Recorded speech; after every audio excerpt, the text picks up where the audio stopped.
Hi friends, welcome back to my channel పద్దు దివ్యకథనం. మహాభారతం సిరీస్లో భాగంగా ఎపిసోడ్ 3లో మనం భీష్మ ప్రతిజ్ఞ గురించి తెలుసుకున్నాం కదా. భీష్ముడి గురించి మరికొన్ని ఆసక్తికరమైన విషయాలు ఈ ఎపిసోడ్లో తెలుసుకుందాం. కాశీరాజు తన కుమార్తెలైన అంబ, అంబిక, అంబాలికలకు స్వయంవరం ఏర్పాటు చేశాడు. అది తెలుసుకున్న భీష్ముడు ఆ స్వయంవరానికి వెళ్ళి ఆ ముగ్గురు కన్యలను తన రథంపై ఎక్కించుకొని మిగిలిన రాజులకు, ఈ ముగ్గురు కన్యలను క్షత్రియ వివాహం ప్రకారం నా తమ్ముడు విచిత్ర వీర్యునికిచ్చి వివాహం జరిపించాలి అని అనుకున్నాను అని అన్నాడు. మీకెవరికైనా నన్ను ఎదిరించగల ధైర్యం ఉంటే నాతో యుద్ధం చేయవచ్చు అని స్వయంవరానికి వచ్చిన రాజులతో భీష్ముడు అన్నాడు. దాంతో ఆ రాజులందరూ తమ ఆయుధాలు తీసుకొని భీష్మునితో యుద్ధానికి బయలుదేరారు. సమస్త భూమండలంలోని రాజులందరూ ఒకవైపు, భీష్ముడు ఒక్కడే మరొక వైపు ఉన్నాడు. రాజులందరూ తమ ధనుస్సులు ఎక్కుపెట్టి భీష్ముడి వైపు బాణాలు విసిరారు. అప్పుడు భీష్ముడు తన ధనస్సుకు ఒక బాణం జోడించి మంత్రం చదివి ఆ బాణాన్ని విసిరాడు. ఆ బాణం 2 బాణాలుగా మారి భీష్ముని ముందు 2 మాయారంధ్రాలు ఏర్పడ్డాయి. రాజులు విసిరిన బాణాలు ఒక రంధ్రంలో నుంచి లోపలికి వెళ్లి మరొక రంధ్రంలో నుంచి బయటకు వచ్చి తిరిగి రాజుల వైపే వెళ్లసాగాయి. ఆ తర్వాత భీష్ముడు మరొక బాణం ఎక్కుపెట్టి ఆకాశంలోకి వదిలాడు. అప్పుడు అక్కడి వాతావరణం అంతా మారిపోయింది. నల్లగా కారుమేఘాలు కమ్ముకొని ఆకాశంలో నుంచి అగ్నిగుండాలు కురుస్తున్నాయి. భీష్ముడి శౌర్య పరాక్రమాలకు ఆ రాజులందరూ వెనక్కు తిరిగి తమ రథాలతో పారిపోతున్నారు. అలా పారిపోతున్న ఆ వేల రథాలలో ఒక రథం మాత్రం భీష్ముడికి ఎదురుగా వచ్చి నిలబడింది. ఆ రథంపై ఉన్నది కాశీరాజు ముగ్గురు కుమార్తెలలో ఒకరైన అంబాదేవి ప్రేమించిన సాల్వ మహారాజు. అంబాదేవి, సాల్వ మహారాజు ఒకరినొకరు ఇష్టపడ్డారు. కాశీరాజు ఏర్పాటు చేసిన ఆ స్వయంవరంలో అంబాదేవి సాల్వుడి మెడలో వరమాల వేసి అతన్ని వివాహం చేసుకోవాలని అనుకుంది. వాళ్ళు అనుకున్నది జరిగే సమయానికి ఎవరూ ఊహించని విధంగా అక్కడికి భీష్ముడు వచ్చి ఆ ముగ్గురు కన్యలను తన రథంపై ఎక్కించుకొని రాజులకు సవాల్ విసిరాడు. సాల్వుడు తన రథంపై నిలబడి తన ముందు ఉన్న భీష్ముడితో, గంగాపుత్ర భీష్మ, ఈ రోజు నీకు సాల్వుడి యొక్క శక్తి సామర్థ్యాలు రుచి చూపిస్తాను. నేను బాణం వదిలి నిన్ను మూర్ఛపోయేలా చేస్తాను అని మాట పూర్తయ్యే లోపే భీష్ముడు వదిలిన బాణం తగిలి సాల్వుడి చేతిలోని ధనస్సు విరిగిపోతుంది. సాల్వుడు మరొక ధనస్సు తీసేలోపే భీష్ముడి యొక్క బాణం వచ్చి సాల్వుడి రథానికి తగిలి రథం కుప్పకూలి రథంపై ఉన్న సాల్వుడి కింద పడిపోతాడు. అలా స్వయంవరానికి వచ్చిన రాజులందరినీ ఓడించి భీష్ముడు ఆ ముగ్గురు కన్యలను హస్తినాపురం రాజ్యానికి తీసుకువెళ్తాడు. అక్కడ సత్యవతీదేవి హారతి చేత పట్టుకొని రాజభవనం ముందు నిలబడి ఉంది. ఆమెను చూసిన అంబాదేవి ఒక్కసారిగా ఏడవడం మొదలుపెట్టింది. అప్పుడు సత్యవతీదేవి, ఏమైంది అమ్మా, ఎందుకు ఏడుస్తున్నావు అని అడిగింది. దానికి అంబాదేవి, నేను సాల్వ మహారాజుని ఇష్టపడ్డాను. అది తెలుసుకోకుండా మీ పుత్రుడు భీష్ముడు నన్ను స్వయంవరం నుండి తీసుకువచ్చాడు అని చెప్పింది. అప్పుడు భీష్ముడు, అమ్మా, నీ మనసులో మరొకరు ఉన్నారని నాకు తెలియదు. ఒకవేళ తెలిసి ఉంటే మిమ్మల్ని అక్కడి నుంచి తీసుకొచ్చేవాడిని కాదు అని అన్నాడు. అయినా నీకు ఇష్టం లేకుండా మిమ్మల్ని మా తమ్ముడికిచ్చి వివాహం చేయలేను.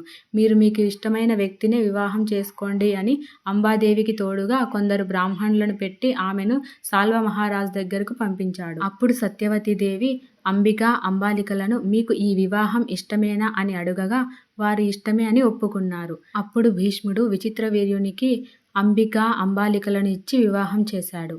అయితే మరుసటి రోజు ఉదయం అంబాదేవి హస్తినాపురం రాజ్యసభలో అడుగుపెట్టింది. అది చూసి భీష్ముడు, సత్యవతీదేవి ఆశ్చర్యపోయారు. సాల్వుడి దగ్గరకు వెళ్ళి అంబాదేవి, భీష్ముడికి మన ప్రేమ విషయం చెప్పాను. ఆయన దయతో నన్ను మీ దగ్గరికి పంపించాడు అని అంది. ఆ మాటలకు సాల్వుడు, భీష్ముడు స్వయంవరానికి వచ్చిన రాజులందరినీ ఓడించి నిన్ను గెలుచుకున్నాడు. ఒక క్షత్రియుడిగా ఒకరు దానం చేసిన స్త్రీని నేను వివాహం చేసుకోలేను. దయచేసి ఇక్కడి నుంచి వెళ్ళిపో అన్నాడని అంబాదేవి భీష్ముడితో చెప్పింది. అప్పుడు భీష్ముడు, అమ్మ, స్వయంవరం నుంచి మిమ్మల్ని తీసుకువచ్చిన రోజే మీరు ఒప్పుకొని ఉంటే ఈ హస్తినాపుర రాజ్యానికి మహారాణి అయ్యేవారు. కానీ ఇప్పుడు ఆ సమయం దాటిపోయింది అని అన్నాడు. అప్పుడు అంబాదేవి కోపంతో, గతిలేక ఎవరిని పడితే వారిని వివాహం చేసుకోవడానికి నేనేమి ఆటబొమ్మను కాదు. రాజులందరినీ ఓడించి నా ప్రేమను నాకు దూరం చేసిన నువ్వే నన్ను వివాహం చేసుకోవాలి అని అంది. దానికి భీష్ముడు, నేను బ్రహ్మచారిగా ఉంటానని ప్రతిజ్ఞ చేశాను.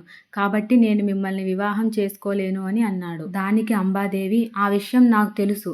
కానీ ఇప్పుడు నువ్వు ఆ ప్రతిజ్ఞ మీరి నన్ను వివాహం చేసుకోవాల్సిందే అని అంటుంది. దానికి భీష్ముడు, ఈ ప్రపంచమంతా తలకిందులైనా సరే నేను చేసిన ప్రతిజ్ఞ మాత్రం మీరను అని గర్వంగా సమాధానమిచ్చాడు. దానికి అంబాదేవి, నీవు ఏ శక్తి సామర్థ్యాలు చూసి ఇంత మిడిసి పడుతున్నావో వాటిని అణగదొక్కడానికి మళ్ళీ తిరిగి వస్తానని చెప్పి అక్కడి నుండి వెళ్ళిపోయింది. ఈ సమస్త భూమండలంలో భీష్ముడిని ఎదిరించగల సామర్థ్యం ఒక్కరికి మాత్రమే సాధ్యమని తన మనసులో అనుకొని ఆయన దగ్గరకు బయలుదేరింది. ఆయన ఎవరో కాదు, తన తండ్రిని ఒక క్షత్రియుడు చంపాడన్న కోపంతో 21 సార్లు ఈ భూమండలమంతా తిరిగి కనిపించిన ప్రతి క్షత్రియుణ్ణి తన గొడ్డలి పదునుకు బలి ఇచ్చినవారు ఆయనే పరశురాముడు. ఈ అత్యంత పరాక్రమవంతుడైన భీష్ముడు స్వయానా పరశురాముడి శిష్యుడే. అందుకే భీష్ముణ్ణి ఎదిరించగల సామర్థ్యం కేవలం పరశురాముడికి మాత్రమే సాధ్యమని అంబాదేవి ఆయన దగ్గరకు బయలుదేరింది. అంబాదేవి పరశురాముడు తపస్సు చేసుకుంటున్న పర్వతం దగ్గరకు వెళ్ళింది. అక్కడ తనకి భూమిలో సగం కూరుకుపోయిన గొడ్డలి కనిపించింది. అది పరశురాముడి గొడ్డలని గమనించిన అంబాదేవి పరశురాముడు కూడా ఇక్కడే ఉన్నాడని గమనించి ఆ గొడ్డలి దాటి ముందుకు అడుగు వేయబోయింది. అప్పుడు తనను ఏదో అడ్డుకున్నట్లు అనిపించింది. అందుకు ఆమె కళ్ళు మూసుకొని పరశురాముణ్ణి ప్రార్థించింది. ఎంతో కాలంగా ఒక గుహలో తపస్సు చేస్తున్న ఆ ముని కళ్ళు ఆ ప్రార్థనల కారణంగా తెరుచుకున్నాయి. ఇంతలో అంబాదేవి ముందు ఉన్న భూమి కంపించి తన ముందు ఉన్న గొడ్డలి పైకి ఎగిరి ఆ ముని తపస్సు చేసుకుంటున్న గుహలోకి వెళ్ళిపోయింది. అప్పుడు ఆ గుహలో నుంచి ఎర్రటి కళ్ళతో సింహపు చూపులతో చేతిలో గొడ్డలి పట్టుకొని గంభీరమైన నడకతో ఆ ముని బయటకు వచ్చాడు. ఆయనే అత్యంత పరాక్రమవంతుడైన మహాశివుని భక్తుడైన పరశురాముడు. అలా వచ్చిన పరశురాముడి దగ్గరికి అంబాదేవి పరిగెత్తుకుంటూ వెళ్ళి నాకు న్యాయం చేయండి ప్రభు అని వేడుకుంది.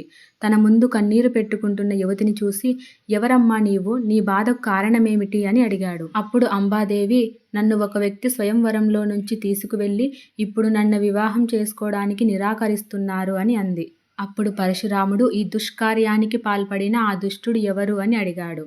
అప్పుడు అంబాదేవి అతను మరెవరో కాదు మీ శిష్యుడైన భీష్ముడు అని అంది. అప్పుడు పరశురాముడు ఆశ్చర్యపోతూ ఏంటి భీష్ముడా, అసత్యం, ఎప్పటికీ భీష్ముడు అలాంటి పనులు చేయడు అని అన్నాడు. అంబాదేవి జరిగిన విషయం అంతా పరశురాముడికి చెప్పింది. అది విన్న పరశురాముడు నీకు అన్యాయం జరగడానికి 2 వ్యక్తులు కారణం, ఒకరు సాల్వ మహారాజు, ఇంకొకరు భీష్ముడు. ఇద్దరిలో ఎవరిని శిక్షించమంటావని అడిగాడు.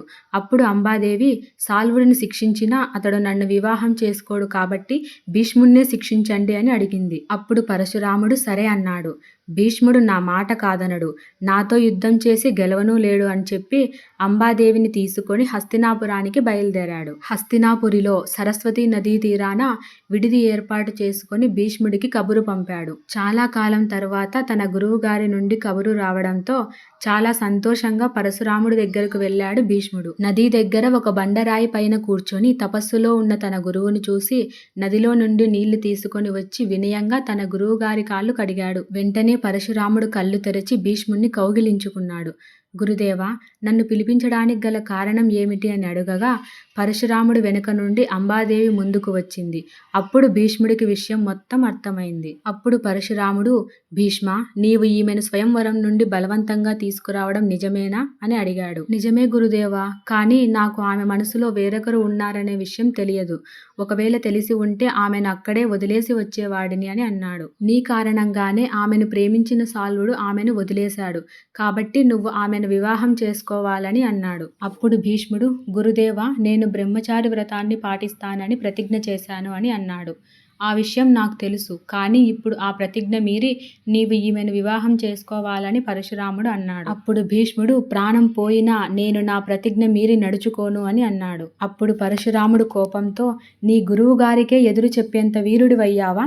నేను చెప్పిన దాన్ని ఒప్పుకొని నన్ను సంతోషపరచు, లేదంటే నా కోపాన్ని చూస్తావని అన్నాడు. అప్పుడు భీష్ముడు అధర్మబద్ధంగా జీవించడం కంటే మీతో యుద్ధం చేయడమో లేదా మీ చేతిలో మరణించడమో మంచిదని అన్నాడు. ఈ ప్రియమైన బలవంతులైన పరాక్రమవంతులైనటువంటి గురు శిష్యుల మధ్య యుద్ధం జరుగుతుందా జరగదా అనేది నెక్స్ట్ ఎపిసోడ్లో తెలుసుకుందాం. ఈ ఎపిసోడ్ మీకు నచ్చినట్లయితే లైక్ చేసి కామెంట్ చేయండి. Okay, bye friends.